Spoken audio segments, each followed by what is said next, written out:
All right, thanks, Scott Shannon. Welcome aboard. Thanks for being with us. Now, do you remember back in 2008, and John McCain said, well, the fundamentals of the economy are strong.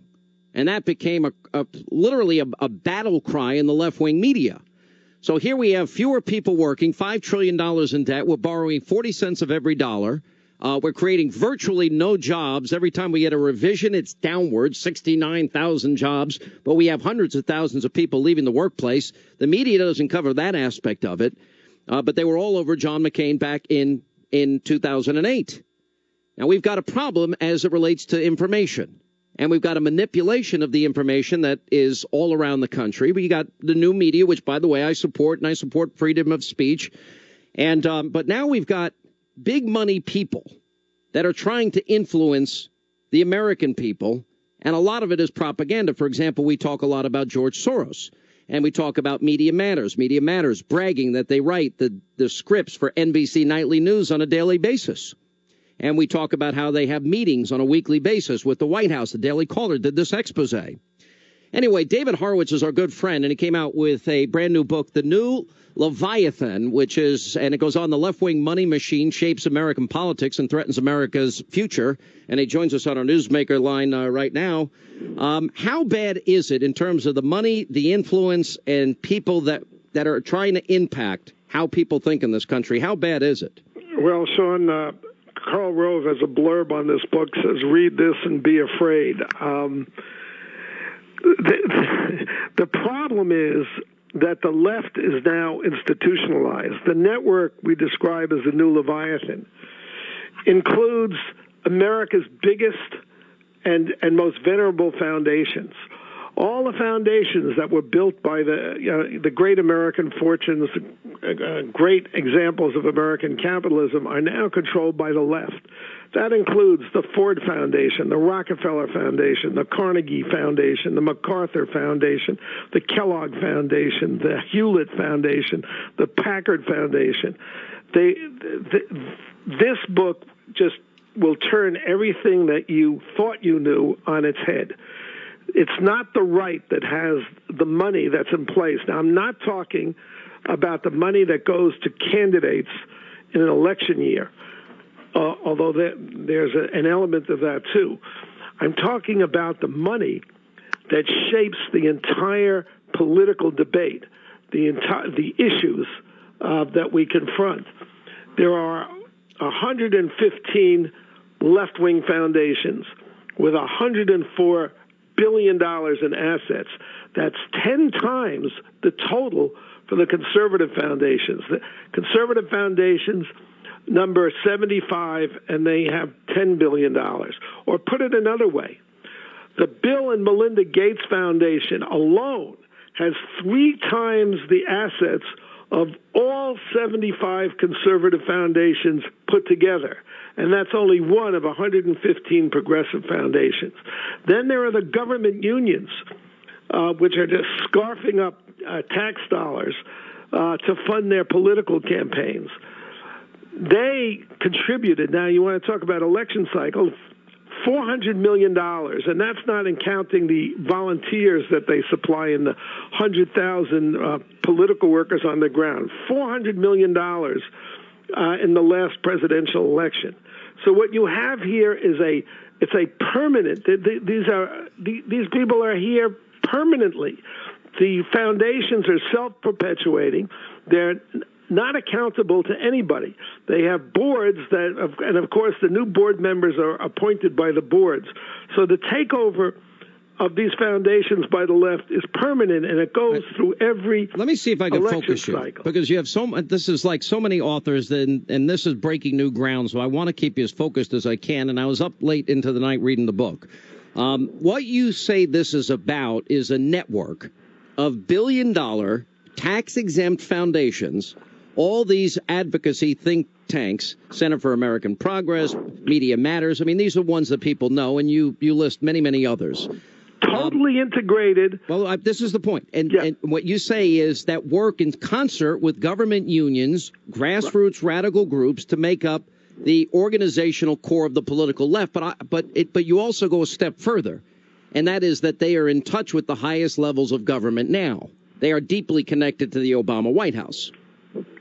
Well, look at Obamacare. Hillary Care, the first attempt to put in socialized medicine in the Clinton administration failed. And it was in such bad odor that in 2000, when Gore ran, he said he was not for government, universal health care. When Kerry ran in 2004, he said he was not for it. Then, and so did all the nominees. In 2008, every candidate, including Hillary, was for it. How did this change? And then you're in the midst of the terrible financial crisis, where everybody is saying, and the polls are saying, the priority has to be jobs, not a new spending program. And Obama makes this the centerpiece. What happened? What happened in those intervening years is that the Soros network, the shadow party, which is at the core of what we're talking about in the new Leviathan, took over the Democratic Party, in essence. And they had to go along with it. You'd have to read the book. We have in this book, I don't know how many, 50 pages of charts where we've listed all of these foundations and all of their assets and their grant funding and the comparison with the conservative ones. But if you look at what was the push behind the juggernaut behind Obamacare, this had nothing to do with the grassroots. It's like Occupy Wall Street. It was funded out of Washington. It was funded out of these foundations. They created the organizations, and the unions, had their members go in and form the troops. And of course, they then attracted the radicals, and that's how you have this Obamacare. It would never happen otherwise. And we show in policy area after policy area, if this goes unchecked, this country is toast. Look at our, borders.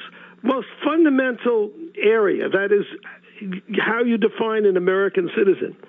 30 years ago, it would have been unthinkable to have an argument, first of all, about whether people should be called undocumented who are illegal. Undocumented is like they lost their documents. These people never applied. Let me ask you this. For admission into this country. You mentioned. But now we have this network of so-called civil rights organizations that wants voting rights for illegal and free medical care for illegal people who are here illegally, and of course free education as well. It's bankrupting our states. How did that happen? The answer is the Ford Foundation. When MALDEF, the Mexican-American Legal Defense Fund, started, you go back to 1971, it was a little group in El Paso, Texas, and its mission was to get equal rights for legal immigrants. That is, if legal immigrants were discriminated against, MALDEF defended them. Ford poured $25 million into MALDEF, moved it to San Francisco and Washington, and changed its entire mission to the radical one of basically open borders. They also created La Raza the same way, which was a marginal extremist left-wing organization and is now, the alleged representative of the Mexican-American community. But it is the voice because it's so well funded. Let me go and let me focus on one thing in particular here, because a lot of these groups, as you point out in your book, The New Leviathan, is they're 501c3s, and they get privileged tax status. And as a 501c3, they're not supposed to engage in partisan political activity.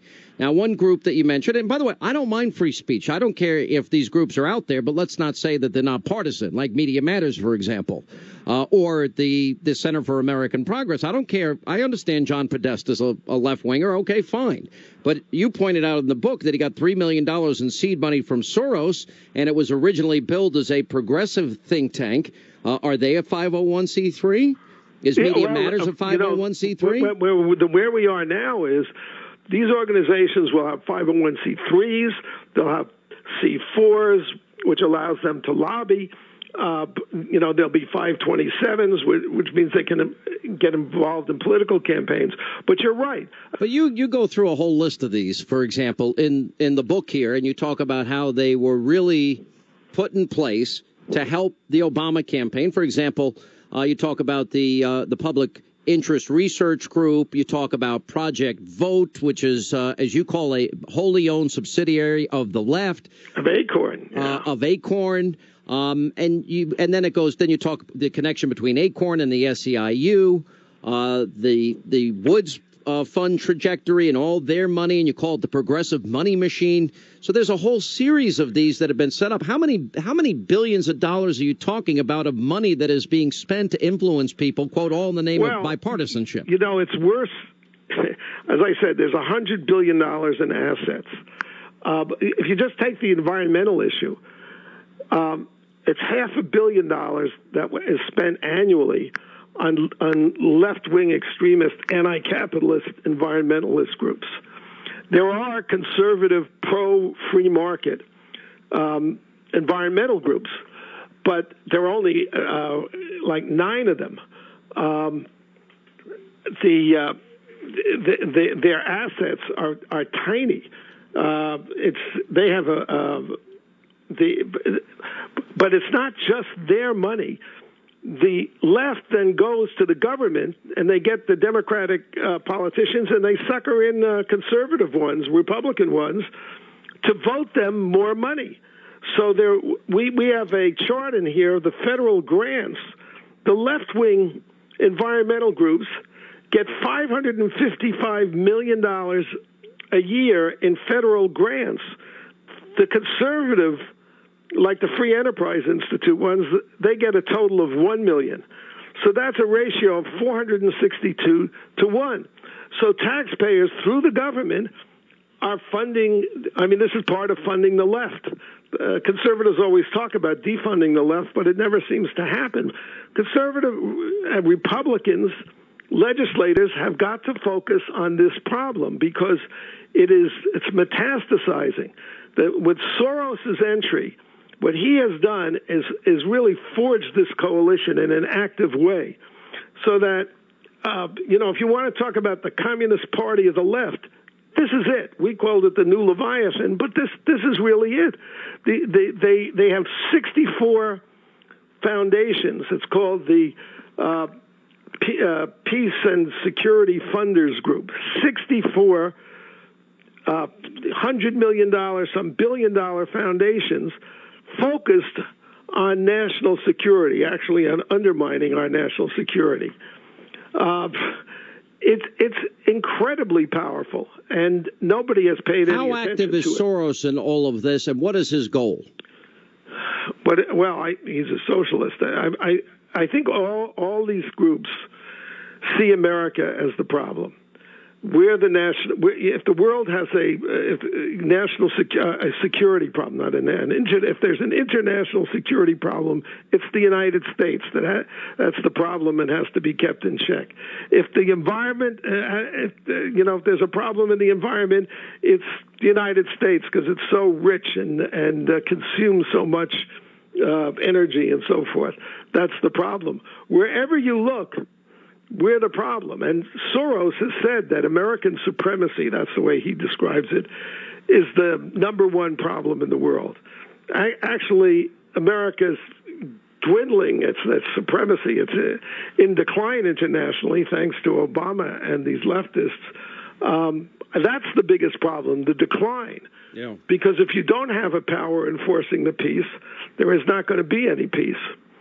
Well, look, we're only touching the surface. I mean, and this is the truth about all your books, David. I mean, they're so well researched. The new Leviathan is out in bookstores this week, and it's on Amazon.com. We put it on our website, Hannity.com, and we're going to try and lay out in very specific detail tonight the groups and how much money they're spending and how they're trying to impact elections and the agenda items.